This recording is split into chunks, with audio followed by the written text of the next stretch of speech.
શિક્ષકો દ્વારા બાળકીઓના જાતીય શોષણનો આ મામલો કે જ્યાં બાળકીઓના શોષણની વધતી ઘટનાઓ મુદ્દે હવે મનોવિજ્ઞાનીઓએ પણ ચિંતા વ્યક્ત કરી છે। સુરતની એમટીબી કોલેજના સાયકોલોજી વિભાગના વડા ડોક્ટર રુદ્રેશ વ્યાસનું નિવેદન સામે આવ્યું। તેમણે કહ્યું કે આ પ્રકારની ઘટના માટે વાલી સમાજ અને સરકાર જવાબદાર।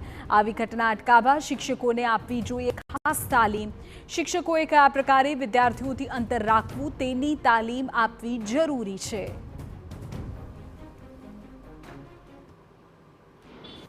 પ્રાણીનું બચ્ચું હોય એને પણ એકલું મૂકી દેતા નથી। જ્યારે આવા પ્રકારના જે રાક્ષસો કહેવાય એમની પાસે આપણે પોતાના બાળકને મૂકી દઈએ તો માતા પિતા તરીકે પણ આ સમજવાની આવશ્યકતા છે।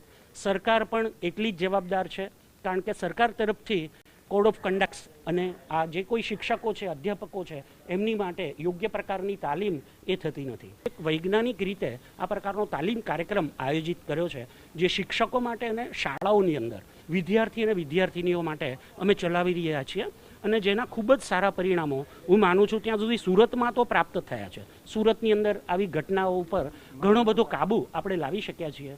આપ સર્વના માધ્યમથી મારી સરકારને અને શાસનને એ પ્રકારની એક વિનંતી છે કે આ પ્રકારના કાર્યક્રમો આખા ગુજરાતની અંદર દરેકે દરેક શાળાની અંદર ચલાવવા જોઈએ।